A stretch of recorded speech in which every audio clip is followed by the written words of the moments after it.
We are back, and we are joined now by Cory Doctorow, science fiction author, activist, journalist, author of many, many books, and his most recent book is called The Internet Con: How to Seize the Means of Computation. Cory, thank you so much for coming on the show today. Oh, it's my pleasure. That's actually my latest nonfiction book. I wrote 9 books during lockdown, and Oh a my novel gosh. just came out called The Lost Cause, which is a solar punk utopian novel that Rebecca Solnit and Kim Stanley Robinson, Naomi Klein all love. But I'm happy to talk about the Internet Con because that is my most recent nonfiction. Nonfiction. I should have known, honestly, but it's hard to keep up. You're so damn busy. But Right. everything you write, you've been on the show before. You're an excellent writer and author, and couldn't encourage people more to pick up your fiction work, but also your nonfiction work here, The Internet Con, which is a really great read, and something I think that could be a great stocking stuffer around the holidays because it's accessible, and I think that's a great plus for the book, honestly. And your book pulls no punches. It's really a how-to for destroying big tech and not tweaking it, dismantling it for good. You make that abundantly clear, and why was that so important for you to do? Well, look, I think we've had a couple of decades of real policy failure around big tech, where we observe these tech barons like Mark Zuckerberg rising to these positions of unelected authority, effectively being the social media czar for 4 billion people for life. And we observe that he is very bad at this job, objectively speaking. And we say, okay, we need to make him better at that job or find someone else to do that job. And so you see things like hateful content rules and rules about other kinds of takedown, copyright infringement, and so on. And all of these just end up making him stronger, right? Because what we say is, oh, you need more power so you can enforce these rules that we are imposing on you. But there's another way to do this, which is to get rid of him, right? To abolish Mark Zuckerberg, abolish big tech, to devolve control of technology to its users. The subtitle of the book is Seize the Means of Computation, right? To let people make their own mistakes, which they will make, but to also have the remedy of going elsewhere or changing the rules for themselves. Right. And I mean, these tech giants here, you also make it clear that this current construction of the internet didn't have to be this way. Like, there was an alternate vision, but then the tech giants became the tech giants. So, I guess if I were to summarize that in one word, I'd use the word enclosure, perhaps, right? In terms of like the way that these tech giants were able to commodify everything on the internet, which once was like there was a promise of it being much freer and more open. And then if I were to summarize the solution in one word, I'd probably say antitrust. So how'd I do, Cory? Sort of. Yeah, I mean, not bad, right? I think that you're right that there's this element of enclosure, right? The reduction of the internet into what Tom Eastman calls 5 giant websites filled with screenshots of text from the other 4 was like an actual set of policy choices that had this foreseeable outcome and then produced it. And I'd say that the 2 big policy choices, that one follows from the other, was first to draw down antitrust broadly. We're at the tail end of a 40-year experiment in allowing monopoly formation on the grounds that if everyone is using a single product or service, that probably means that service is something people like. Mm-hmm. And so we shouldn't do anything to prevent it from forming. And this has produced, across the board monopolies. My last nonfiction book with Rebecca Vigeland was called Choke Point Capitalism, and it's about creative labor markets and really about how creative labor can operate in a market where you have 5 giant publishers, 4 giant studios, 3 giant labels, 2 companies that do all the ad tech, and 1 company that controls all the bookings and live performance venues. And that pattern is replicated across many sectors, from beer to bottle caps, banking to intermodal shipping to professional wrestling and cheerleading. You have between like 1 and 5 companies controlling entire sectors. And so that's definitely true of tech. And the way that you get there is not the great forces of history bearing down on the moment to produce winner-take-all markets, but rather, permissiveness towards predatory acquisitions. So you have a company like Google that made one good product 25 years ago, a search engine, and then everything else they've made internally, almost without exception, has failed their RSS readers and their social media platforms and even their own video platform all failed. But nevertheless, they have grown to be a multi-trillion-dollar company by buying and operationalizing other people's companies, video, ad tech, servers, collaboration, maps. All of these are other people's ideas that they bought. And so historically, that would have been prohibited. And we stopped prohibiting that, so companies could grow by acquisition. Apple buys 90 companies a year. Like Tim Cook comes home with a new company for his shareholders more often than you bring a bag of groceries home to your family. But we also let them do predatory pricing. So they sold goods below cost in order to keep new market entrants out, which let them get bigger and bigger. When Amazon tried to buy diapers.com and were told that diapers.com wasn't for sale, they just started offering diapers at below cost. And $100 million in losses later, diapers.com went out of business. Amazon bought them for pennies on the dollar and then shut them down. And now everybody buys their diapers at Amazon. They made back that $100 million loss many times over by doing this predatory pricing. And again, that was illegal until, like, roughly speaking, the Carter or the Reagan administration. Well, I think so that's one way that you get. Yeah. Sorry, go ahead. No, Cory, I just wanted to talk about that shift there. I mean, you write about Robert Bork and his influence over this kind of antitrust, I would say the allowing of monopolies, right, and the consumer welfare philosophy that he embodied. Can you talk a bit about that and that role in the dynamics you describe? Sure. Approximately speaking, we used to have this standard for antitrust that was grounded in the idea of harmful dominance. That when a company gets too big, it becomes too big to fail and too big to jail. Some people might have heard of the Sherman Act, the first antitrust act passed in 1890 by Senator John Sherman, who was the brother of Tecumseh Sherman. And when John Sherman was briefing for this law on the Senate floor, he said, if we would not allow a king to rule America, we shouldn't allow an autocrat of trade to determine how we attain the necessities of our lives or work for our wages. And that when a company gets too big, it becomes impossible to discipline either by competition or by regulation, or, these days I think we would also understand that it becomes impossible to discipline through labor organizing, that really large companies are able to crush their unions unless you get these heroic measures like we've had just very recently, but which we didn't have for a couple of decades there. And so when we get to the Reagan era, you get this guy Robert Bork. You might know his name from the expression that is so borked. Yeah. Borked as an adjective refers to Robert Bork's disastrous performance during his Senate confirmation hearing for the Supreme Court, which went so badly he never got his seat in the Senate. He had been Richard Nixon's Solicitor General. He was just an all-round creep and white nationalist and just like several kinds of monster. Right. But he went on instead to be a kind of court sorcerer to Reagan, along with people like Milton Friedman, with this idea that monopolies are probably good. That when you see a monopoly in the wild, what it tells you is not that a company has managed to dirty trick its way to dominance, but rather that it's done something so incredibly great that people are just buying their stuff there instead of somewhere else.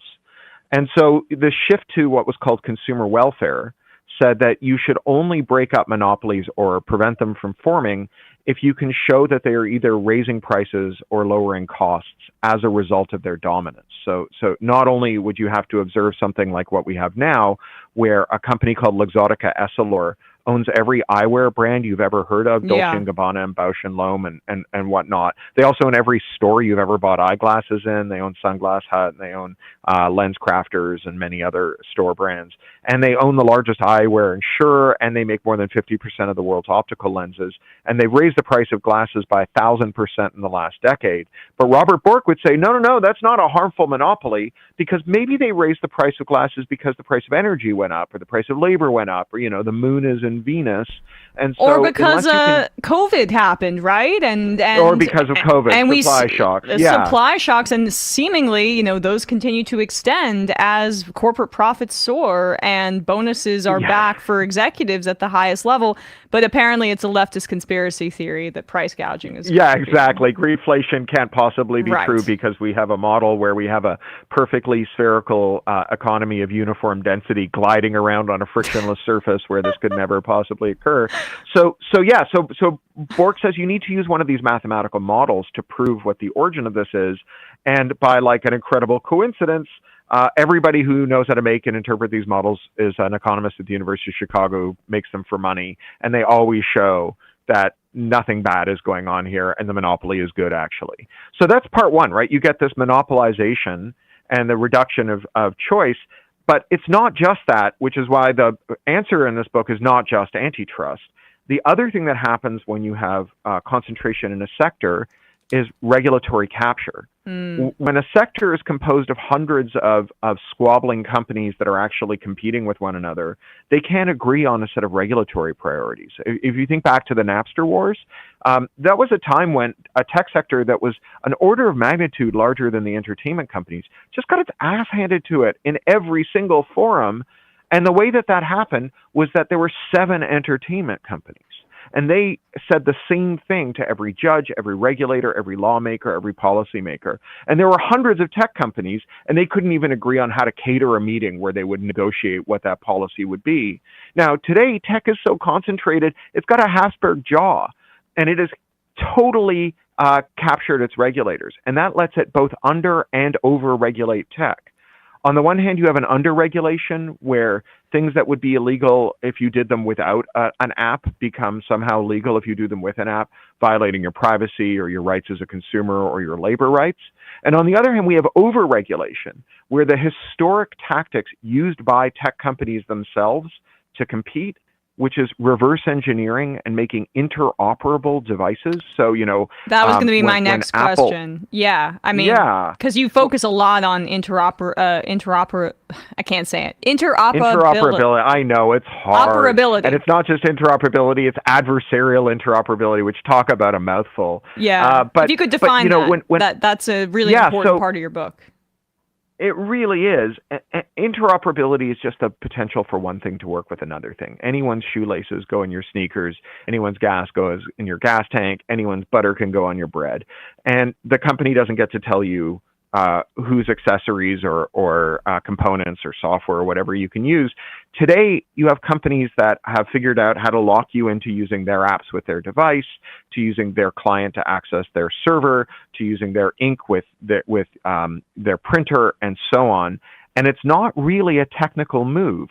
It's not that they have figured out how to make a printer that no one can figure out how to reverse engineer and modify so it can take anyone's ink.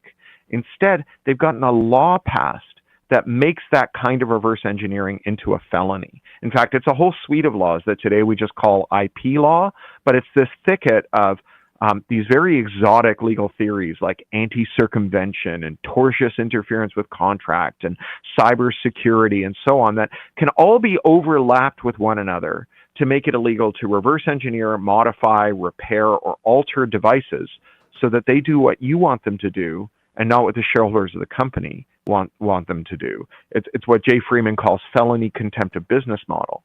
So while Apple was once able to save its bacon when Microsoft was killing the Mac by refusing to upgrade Microsoft Office for the Mac, so if you had a Mac, you just really couldn't read Word or Excel or PowerPoint files that the 95% of the market was offering you because they were all using Windows.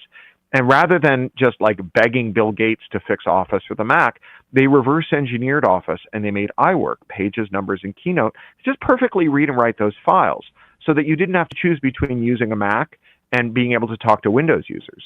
Or when Facebook kicked off, everyone was on MySpace. And they didn't say, oh, come hang out on Facebook and wait for your friends to wise up and join you here the way we're expected to do today if we leave Twitter for Mastodon.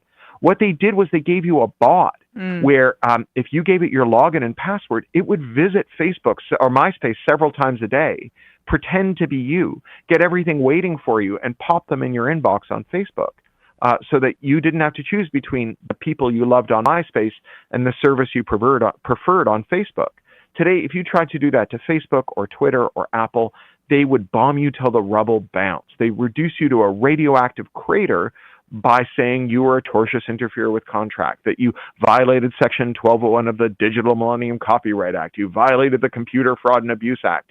So this felony contempt of business model prevents you from doing unto them what they did unto the companies that came before them. And this is how you end up with companies that have this winner-take-all market.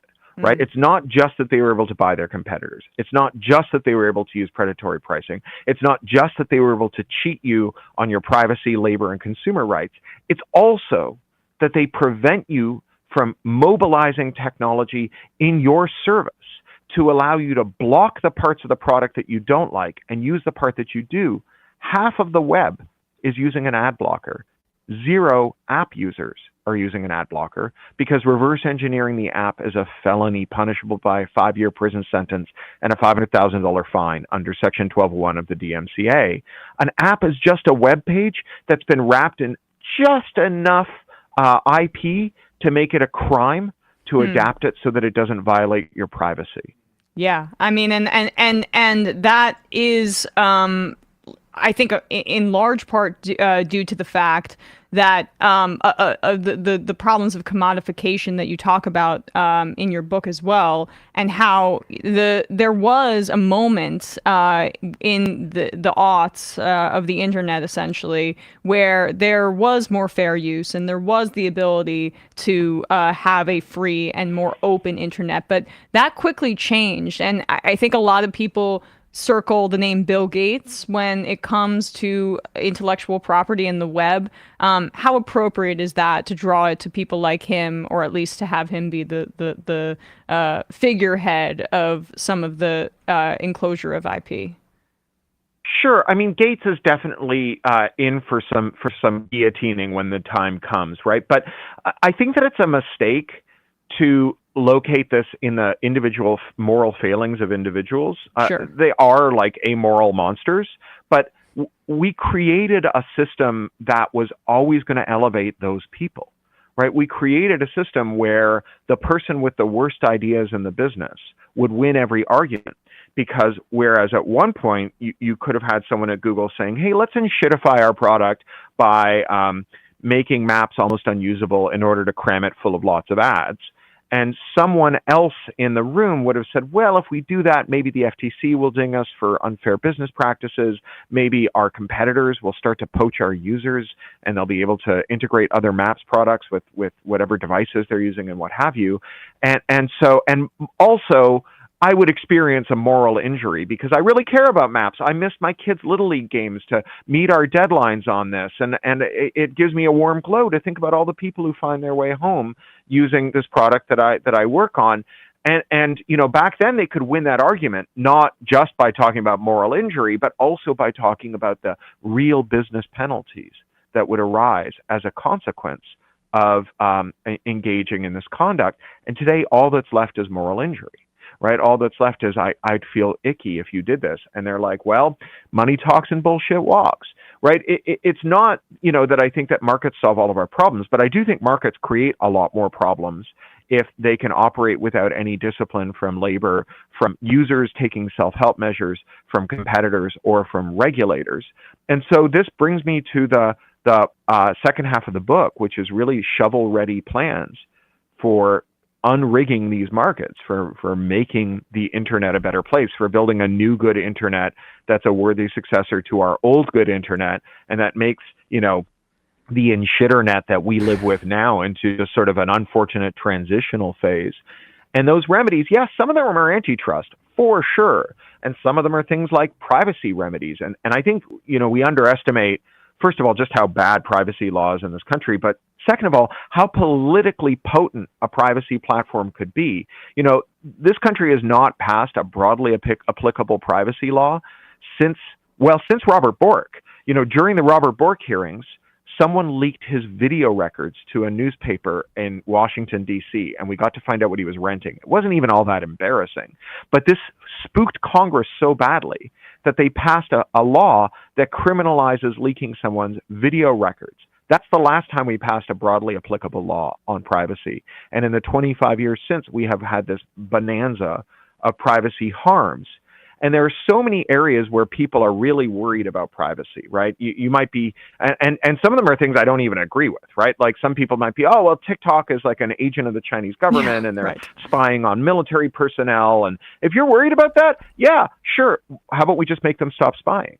Well, right? And maybe you're worried. Yes. That's just when you hear that, I mean, what screams to me is that's a meta lobbyist essentially freaking out about their losing some of their market 100%. share for Instagram. But I don't have to agree with them to agree that privacy would be good. And if they're on my side, then fine. Or if the people they've spooked are on my side. If you think that Instagram is making your daughter unhappy and giving her body positivity problems, well, that's all down to targeting. So let's end the targeting and we end the targeted manipulation. If you think Facebook is using big data to make your uncle a QAnon, well, that's all targeting too. Let's end that. If you're worried that your local newspaper is having 51 cents out of every ad dollar scooped up by Google or Facebook because they're doing surveillance advertising, let's ban surveillance advertising and switch to context-based advertising, where you, instead of auctioning off ad spots based on who's reading an article, you auction it off based on what the article's about, which is something that would always give more power to publishers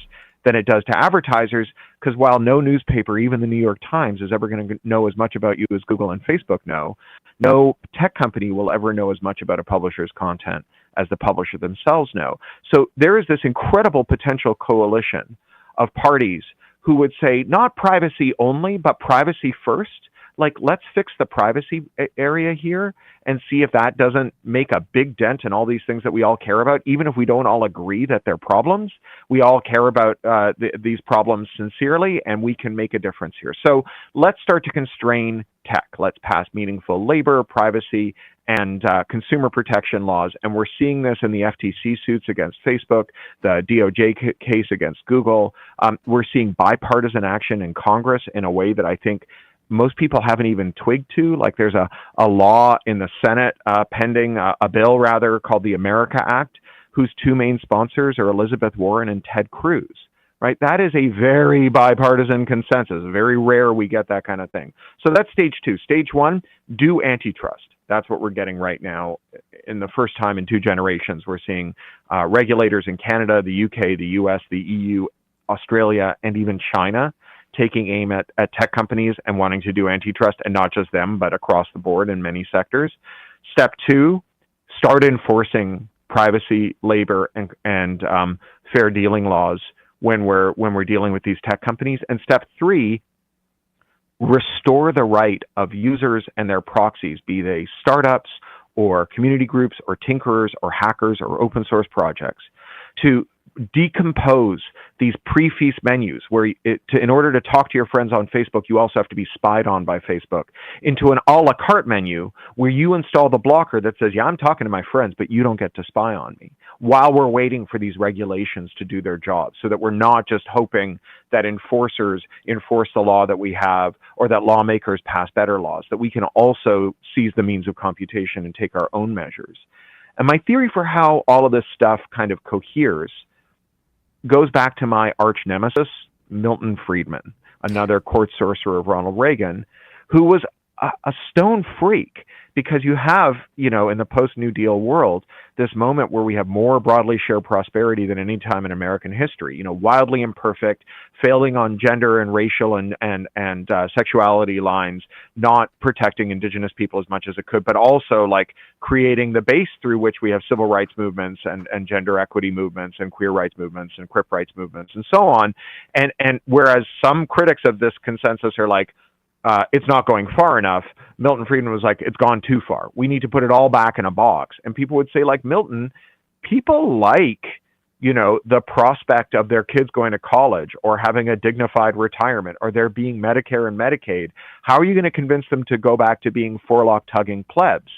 And he would say, in times of crisis, ideas lying around can move from the periphery to the center. Our job is to keep these ideas lying around so that when the next crisis comes, these ideas can go from being impossible to being inevitable. And say what you will about Friedman, he was fucking right about that, right? That's how we got the world we're living in now. An oil crisis opened the opportunity for him. And if there's one thing that tech is giving us, it's a lot of crises. So, I like to think that now that Satan has taken Milton Friedman to hell and he's been down there since 2006, that when he hears his words in my mouth, he gargles a curse around that red-hot iron bar that's protruding from his jaw as the demons turn the spit. But you have to give him credit for having gotten this one right. And, why should we abandon this tactic that he has? So tech gives us all these crises. Every time the crisis emerges, we do the same thing we did last time, but harder, and hope for a different outcome.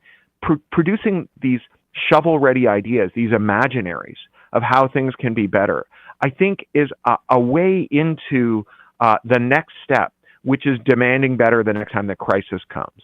Yeah. Well, Cory, I really appreciate that imagery, if nothing else. But the discussion was excellent, and I really hope people pick up your book. It's called The Internet Con: How to Seize the Means of Computation. Thanks so much, Cory, for your time today. Really appreciate it. Yeah, thank you. And the new novel, again, is The Lost Cause, a solar punk climate novel that Naomi Klein and Bill McKibben and Rebecca Solnit all say nice things about. Well, that is quite a roster of people that appreciate the book. We'll put a link to all of that in the description wherever we're listening to this. Thanks so much. Thank you so much. Wherever anyone is listening to this or watching, appreciate it, Cory. It was great to talk to you. Great to talk to you. Thank you.